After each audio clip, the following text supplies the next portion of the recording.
You are all selected for a reason. And this play was written by me with each of you in mind. Any questions before we begin? It is not hard to die a good death. What is hard is to live a good life. As you know, we talked at our last appointment about your prognosis and how we're going to be moving into palliative care for you. Let's pick up where John left off.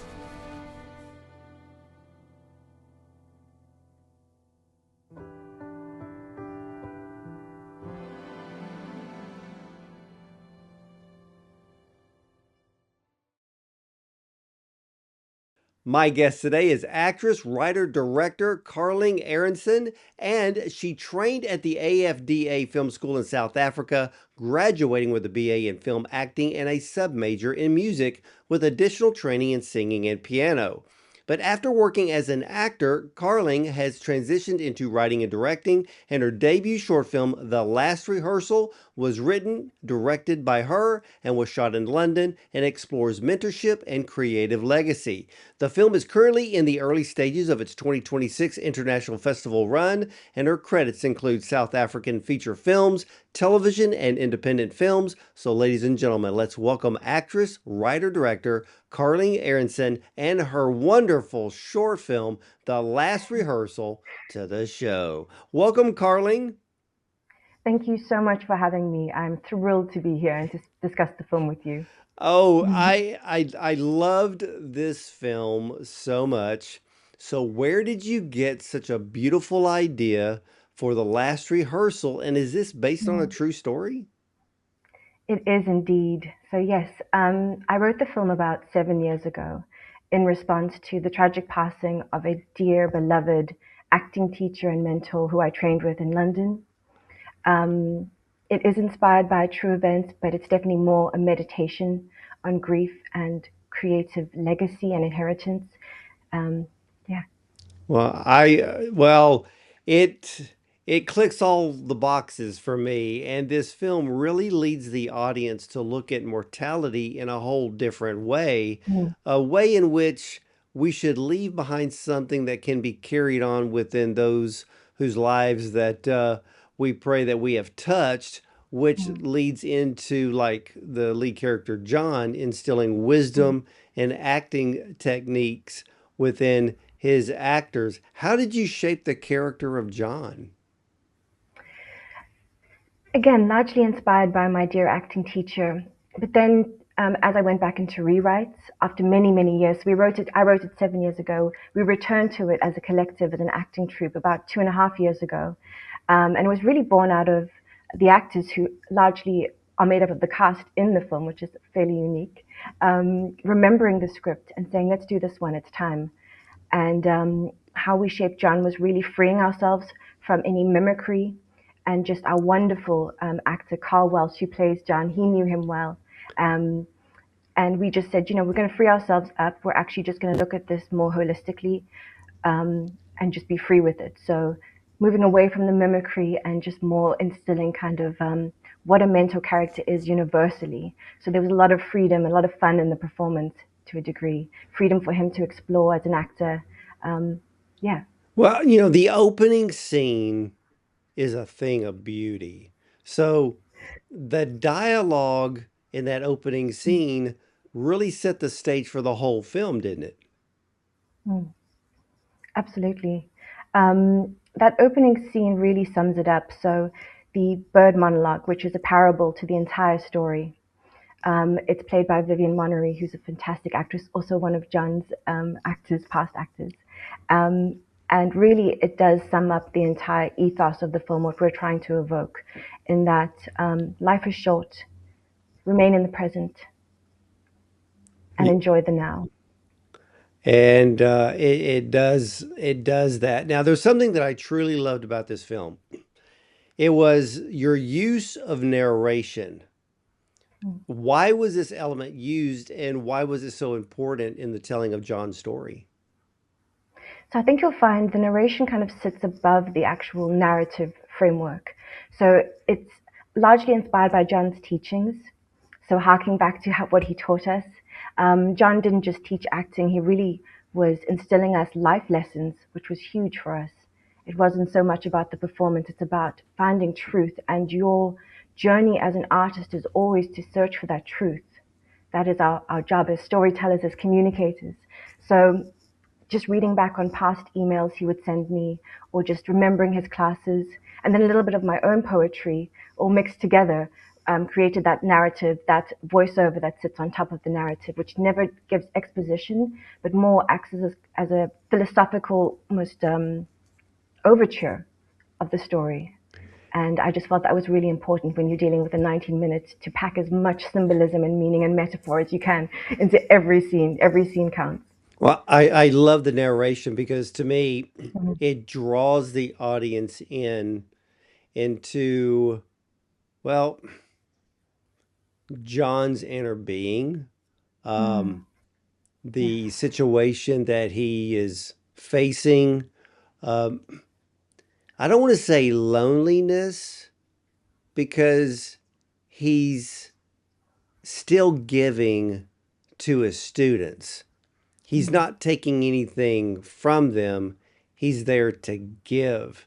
And I Mm. loved the line in the film when they just start working on this play. And he says, "I don't want you to act. I want to see Yes. truth." And Yeah. and that, and then when I heard that line, to me, Mm. it really changed the essence of the film. Yeah. Exactly. That's a beautiful way of putting it. That is exactly it. Searching for that truth, no acting, no artifice, just kind of be and find that truth. And, that truth as an actor or as an artist is, when you find that, it's so fleeting, it's so few and far between. It's that little magic that happens in the rehearsal space or in a performance. And it's what we all strive for. And going back to a wonderful point you made about the loneliness, that's a really interesting take. No one else has actually brought that up, but I think because he was a playwright as well, and a lot of the narration and the narrative is about his journey, writing this play for his students. And I think writing it can be a very lonely journey. You have all these characters around you every day, but it can be quite a solitary, very introspective act. So it's really interesting that you picked that up. No one else has picked that up. Because I kept watching the film over and over again, Mm, and I just loved John's parts mm, because when he was at home, there was no one there but him. yeah, When he was at the doctor's office, he was there mm, alone, yeah, and and especially in that scene when you can hear the doctor's voice, and mm, then you have the camera where John is blurred until it brings mm, right into where he comes into focus, and we're in his thought process mm, right then and there. And for a lot of the audience, they're going to be thinking, what would I be thinking? yeah, So we place ourselves in John, and uh, John, in a way, quietly just accepts. But in that acceptance, he's not actually thinking about himself. It's to me, it's like, I need to leave something before I go. And then that's when he comes in and starts, working with the students on this play and on this script. Tell me about the acting exercise of using only physicality with no words mm, to express one's inner voice. At first, when I watched the film, I was sitting there going, hmm. I went back, and when I rewatched the film again, I'm like, okay, this is extremely interesting. So I found it very intriguing. Why did you use that exercise in the film? yes. That is taken from real life. if I find in past rehearsals, if you're getting too cerebral about your character, you're overthinking, you're not sometimes connected to your body. And even if you're not a dancer or a contemporary dancer or performer, you have to tap into your body somehow. And a way of doing that is, again, trying to distill what am I actually trying to do in this scene? What am I trying to communicate? What's actually happening with this pairing or my scene partner? And as a way to break out of that cerebral over intellectualizing, you just try and embody it. And it is extremely difficult to do, but when it lands, when you can actually feel yourself embodying it, it is the most freeing experience. And then you can go back to the text and it's not so in your head. It's not in a rumination or an over intellectualizing.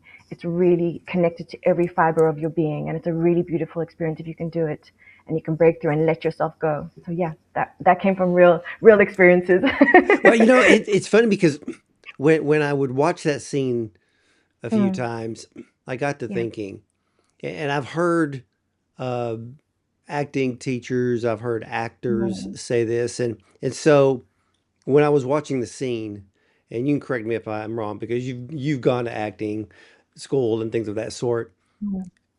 It's like, and this is why I love this film because there's not a whole lot of dialogue. I love short films with minimal dialogue.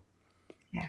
And it's like when an actor that the scene calls for maybe crying, but to make the audience believe it, the actor is trying not to cry, even though it's inside. And so when you're supposed to cry, but you're trying to prevent from crying, you see it you see it come to life on the face of the actor.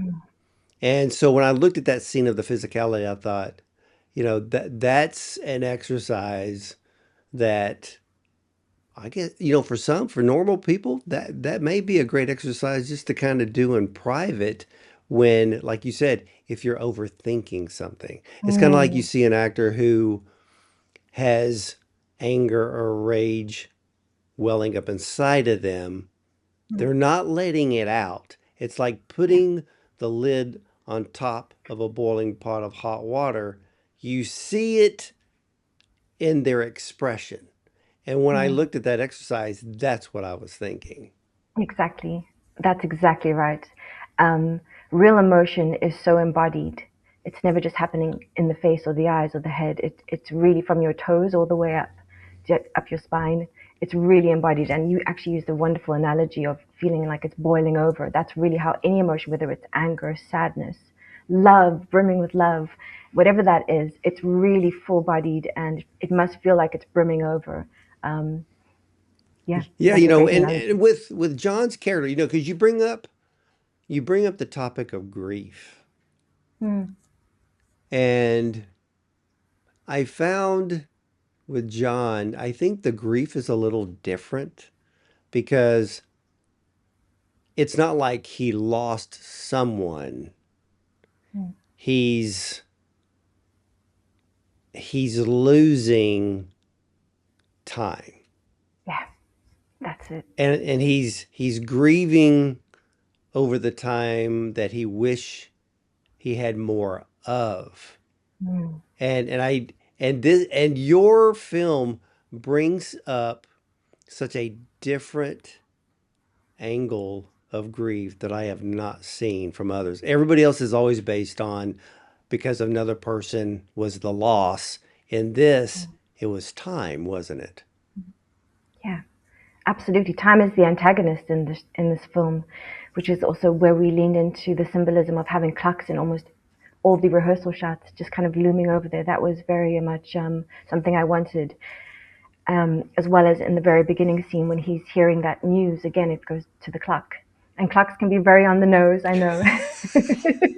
But for me, time was very important, and it was exactly that. Time was respect, time is reverence, time is the ultimate decider for all of us. And absolutely, that was kind of the silent antagonist. And that grief is really for, I wish I had more time to create, to be with my people, to live.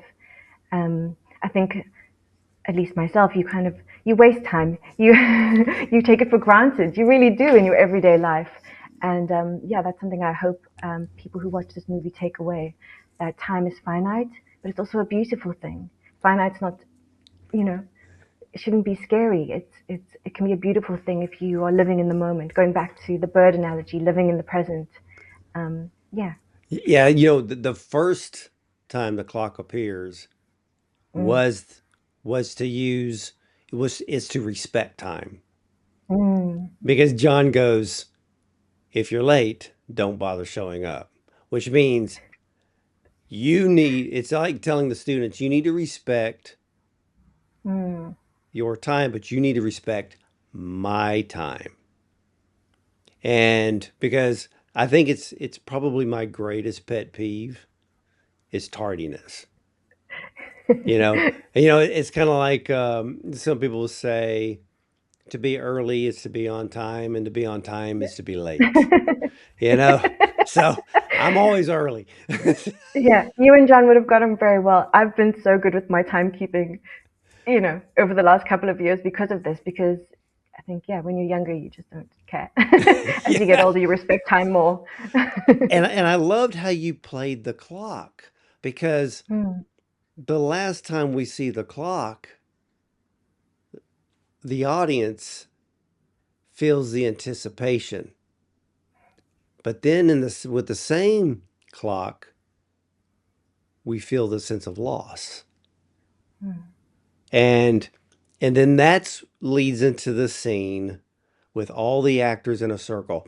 And I watched this scene a few times and I really, really love it.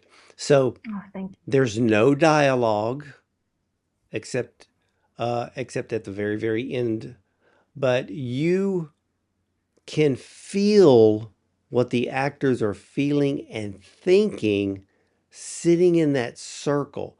So for you. you, what was it like directing that scene as emotion comes out while everyone is trying to hold it in? Mm. That is one of my favorite scenes. It was one of my favorite scenes to write, and absolutely one of my favorite scenes during production. The set was electric. I mean, we had a small but powerful team, which just led to that intimacy. And we all just locked in and synergized. And that was everyone from our wonderful director of photography, Jonathan, who was there, being kind of invisible, which was great, which just allowed the performance to just emerge.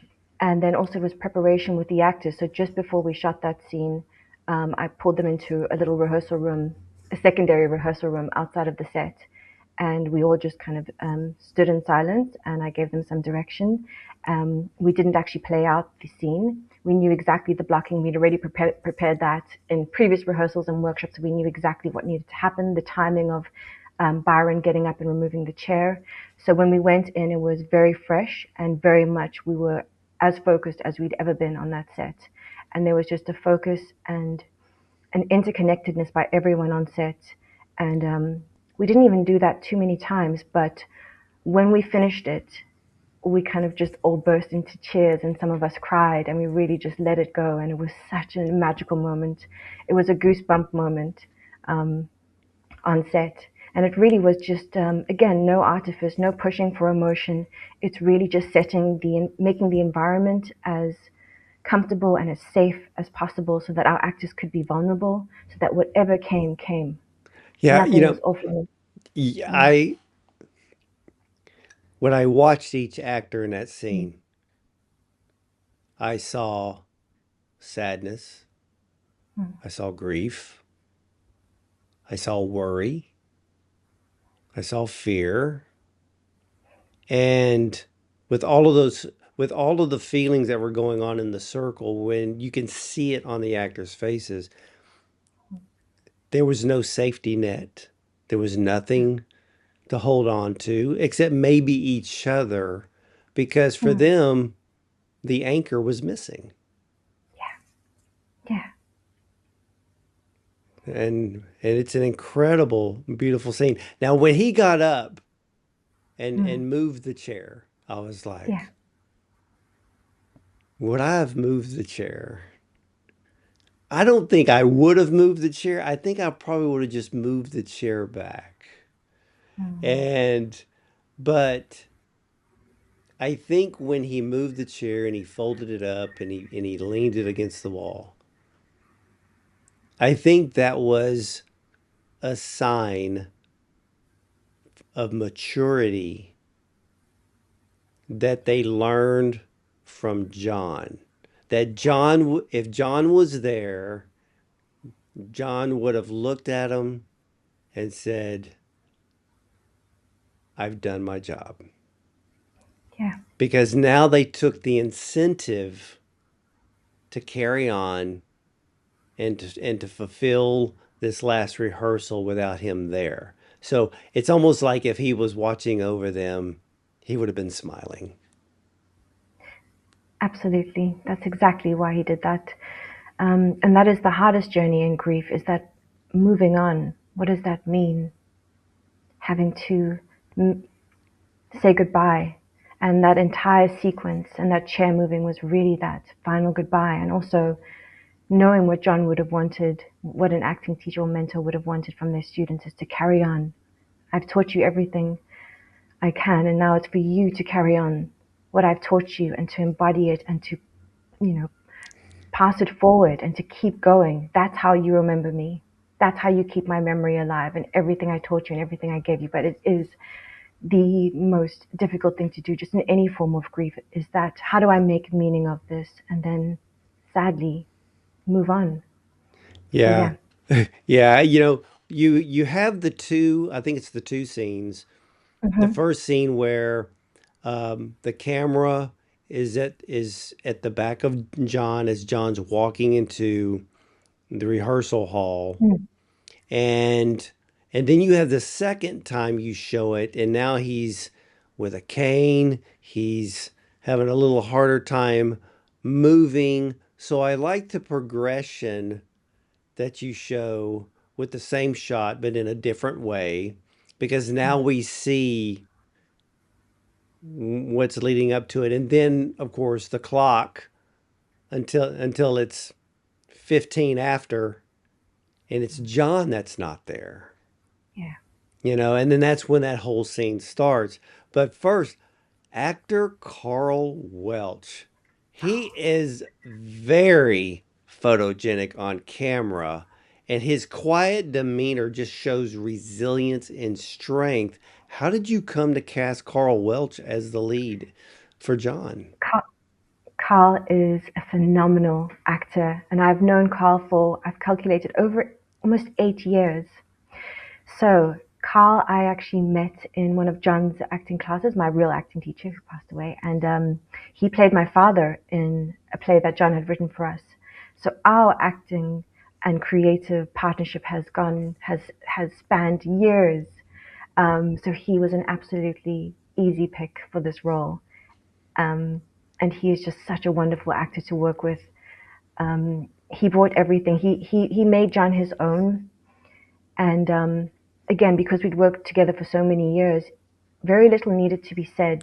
We did a lot of preparation and rehearsal alone together prior to even going into the ensemble work that we did as a group. But ultimately, I trusted him to carry the weight of this character. Um, a lot of things are happening in his head, a lot of which you don't even, there needs no exposition is needed. It's all just there. And he had the freedom to absolutely do that and go wherever he wanted as an actor, because I trusted him implicitly. So he is just brilliant, and he's an absolute gift to to this film, and I'm just so incredibly proud of him. Yeah. Yeah, that in that opening scene, and then of course that scene is replayed Mm. a bit later on in the film, Yeah. and it's the dialogue and then the look on his face, Mm. because the way he wrote it, of course you wrote it, but as the character wrote it, Mm. he's hearing this being spoken back, and it was almost like having a voice talk back to you as to what you are living and what you are feeling. And it just made for such a very powerful scene. But it was the look on his face when his eyes well up in tears. Mm. And that is exactly it. It was seeing an actor really bring his words to life. And he really felt that. And it was such a powerful moment on set. It was beautiful to witness and see them work together. And what's funny is that that's probably one of my favorite memories of being a director is that exact moment of actually seeing your words come to life. For the first time, I actually experienced it myself. And it is a profound feeling when you see your work come to life. Um, it really is. It really moves you. Yeah, I mean, it was funny because I had to go back to the cast list because at first I Mm. thought that was you in the scene, but it was actually Vivian. Yes, Vivian. And so, so I was just like, wait a minute, no, Carling plays Lily. And so, but oh, that scene, I could just watch that scene over and over again just so I could see his expression.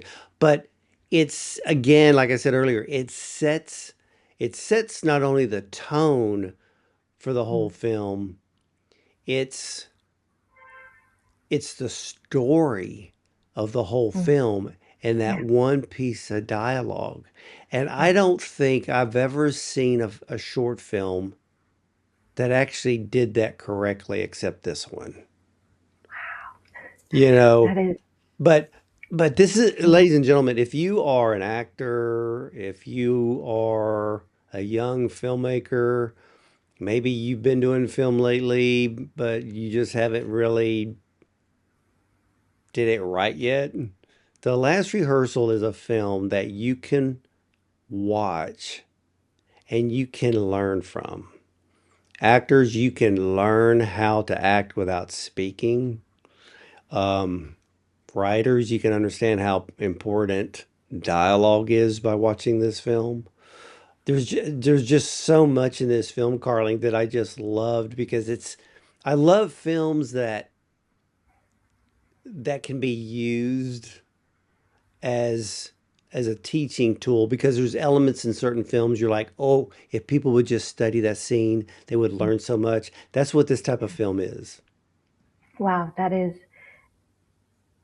incredible. That means the world to me. Thank you for saying that. That is very, very special. You're very welcome. Well, how did you cast the other actors, the students?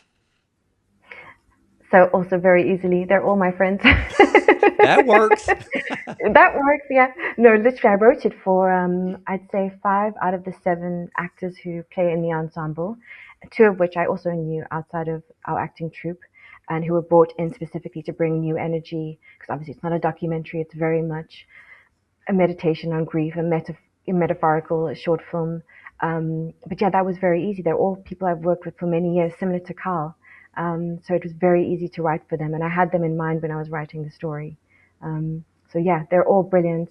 There's Vivian, Harriet, Lisa, Dan, Ian, Byron, all excellent, excellent actors who live in and around London, who have not just become a little acting troupe that we've created, but really dear friends. So writing for them and directing them was an absolute dream. It was a gift. It was brilliant. Well, were there any particular challenges during filming? Challenges, I would say, I think the biggest challenge was really to make sure that we were making this as universal a story as possible. So I did that, I guess, in the writing. A lot of the events were actually fictionalized, like the scene that you mentioned with the chairs. That never happened. A lot of it didn't. I had to find a way of taking something that was so deeply personal and making it a bit more universal. And that was probably the biggest challenge because it came from such a real personal place. And I think, yeah, to be able to, I think time helped a lot. Going back to the time, I think time helped a lot because when I wrote it was like I said 7 years ago. So I think also just giving myself that time to actually go, this is a deeply personal story, but now I can look at it as a filmmaker and look at it with a fresh pair of eyes. And that helped a lot. So that was the biggest challenge. At first, it was too personal to even go towards, to even think of producing. So that was the biggest challenge, and then making it more cinematic and more universal. So now, has this film appeared at a film festival yet? Yes. So we've been at the Dam Short Film Festival, which was wonderful. That was last month. And we have a London premiere coming up in a couple of weeks at the Big Fridge International Film Festival. Um, and a few others in South Africa, my hometown. I'm originally from Cape Town. It premiered there, which was wonderful. Yeah, So so it's been what? all over the place. So what has been the audience's reaction to the film so far? Overwhelming is the word I'd use. Just people remembering their acting teachers or just people that touched them. Um, the support has been overwhelming, and just people felt very moved. The word that I hear a lot is beautiful, touching. Um, it's everything. That means everything to me. I mean, the filmmakers that I've met at these film festivals have actually been one of the biggest highlights of this whole journey. What a wonderful bunch of people in the short film world, in the ecosystem. They're just so welcoming and kind, and they just want to know about the process. And me too, I'm just so interested in their short films too. So it's such a wonderful community to be part of. I feel so privileged and so deeply grateful. So yeah, it's been a lot of positivity, a lot of emotions. Oh, I could imagine. When I watch this film, and I have a love-hate relationship with film festivals. Um, there's a lot of bad films that get selected. I don't mind saying that truthfully. And when I see a film like The Last Rehearsal, I'm like, why can't film festivals accept films like this one on a regular basis? Because I think that the submission process needs to change. I think films need to be seen by the selection committee, and not just reading what's on paper, but actually watching the film. And because this is a film, and ladies and gentlemen, if any of you are out there and you work with film festivals around the world, The Last Rehearsal is a film that needs to be an official selection at, if not all of them. It just clicks off all the boxes for me because the cinematography is fantastic. The camera movement is part of telling the story, especially when you see the actors in the circle, when you see Vivian and Carl in that scene together. There's just so much in this film to watch, to dissect, to absorb. And I just want to see more films like this, Carling. And you just did a wonderful, stupendous job. Oh, So, what do you hope the audiences will leave with when they see The Last Rehearsal? that is a great question. And really, I want them to leave realizing that every artistic journey is important, whether it's a grassroots production, something you're writing alone at home, or on the big stage. Every journey is important. To have gratitude for the people who shape us and inspire us and believe in us, like the Johns of the world. Um, that's what I want them to leave feeling. And yeah, just gratitude for being an artist. It is such a wonderful, wonderful thing to tell stories. And yeah. Well, you are an incredible storyteller, and I always have this. Every time a new film season starts, and I can be cynical. I'm honest, because I'm like, okay, how many films on grief am I going to have to sit through this year? Because it's like the number one topic. But but you did something that nobody has ever done, at least from what I have watched. You take the topic, or you take a subtopic of grief, and it's not the loss of another person. It's the loss of time that you wish you had more of. So I thought that whole element, it just sealed the deal for me on this. And and it's not where you're watching a film absorbing grief. You're watching this film, and there are these little life lessons that pop up. And when I saw them, I'm like, there are going to be people who see this film, they're going to leave the theater, and they're never going to forget those little life lessons. Like one of them is probably going to be no one is going to be late ever again. Don't do it. which would be great for humanity if everybody was on time. So there's definitely a positive with I this love that. film.